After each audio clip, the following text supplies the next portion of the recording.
अब हम रुख करते हैं साउथ कोरिया का, जहां पे नए इलेक्शंस हुए हैं, स्नैप इलेक्शंस हुए हैं और जनूबी कोरिया के नए मुंतखब सदर ली जे मियोंग ने गुज़िश्ता रात नेशनल असम्बली से खिताब करते हुए डेमोक्रेटिक बहाली, मईशत की बहाली और कौमी इत्तेहाद के नए दौर का वादा किया है। उन्होंने कहा है कि रिपब्लिक ऑफ कोरिया के शहरियों, आपका शुक्रिया। मैं कभी भी इस मिशन को नहीं भूलूंगा जो आपने मुझे सौंपा है।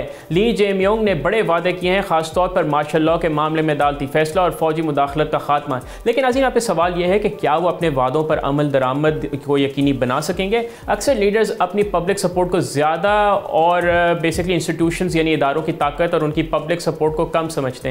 कोरिया में अब भी कई ताकतवर ग्रुप्स मौजूद हैं जो कि तब्दीली के खिलाफ मुजाहिमत कर सकते हैं। नेशनल इलेक्शन कमीशन ने बुध की सुबह 6 बजे ली जे मियोंग को सदर के तौर पर उन्होंने सदर के मुंतखब होने की तस्दीक की। जनूबी कोरिया के बाई इलेक्शन रूल्स के तहत वो फौरी तौर पर अपना ओहदा संभाल लेंगे। कोई ट्रांजिशन पीरियड नहीं होगा और ये एक गैर मामूली सूरत हाल है क्योंकि ज़्यादातर ममालिक में नए सदर को इक़्तिदार संभालने के लिए कुछ वक्त मिलता है।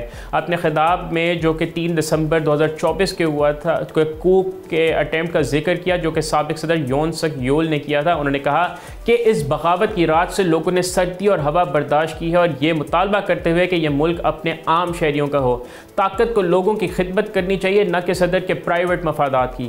नए सदर ने 4 अवलीन तरजीहात का ऐलान किया: जमहूरियत और रूल ऑफ लॉ की बहाली, मईशत को जिंदा करना, महफूज सोसाइटी बनाना और अमन को यकीनी बनाना। उन्होंने वाज़ेह अल्फाज में कहा कि हमें यकीनी बनाना चाहिए कि लोगों के जरिए अमानत में दिए गए हथियार कभी भी उनके खिलाफ इस्तेमाल ना हो। यह एक अहम वादा है क्योंकि जनूबी कोरिया में फ़ौजी मुदाखलत की एक लंबी तारीख है। उन्होंने मज़ीद कहा कि मैं जमहूरियत को बहाल करूंगा और एक ऐसा रिपब्लिक बनाऊंगा जहां शहरी नफरत और खौफ के साथ नहीं बल्कि वक़ार और ताउन के साथ ज़िंदगी गुजारें। सोशल हारमनी के लिए उन्होंने कहा, यानी जो हम आहंगी होती है उसके लिए उन्होंने कहा कि हम एक ही कम्युनिटी में रहने वाले साथी हैं। आइए नफरत और रेंज सेंटिमेंट से जो रेज और बदले की आग है उससे आगे बढ़ें।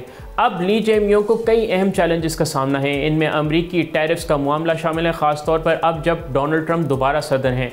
जो उनकी डोमेस्टिक इकॉनमी है उसकी कमज़ोर हालत भी एक बहुत बड़ा मसला है और शुमाली कोरिया के साथ ताल्लुक़ात इस वक्त जो अपनी तारीख की बदतरीन सतह पर हैं। ये देखना यहाँ पे दिलचस्प होगा कि नए सदर इन मसाइल से कैसे निपटते हैं। क्या वाकई में फ़ौजी मुदाखलत का जनूबी कोरिया में ख़ात्मा होता है या नहीं? बहुत ही ये एक इंटरेस्टिंग मामला हुआ है कि किस तरह दिसंबर में कू अटैम्प्ट हुई, वो नाकाम हुई और फिर विद इन 5 महीनों के अंदर अंदर फिर वहाँ पे नए स्नैप इलेक्शंस आए।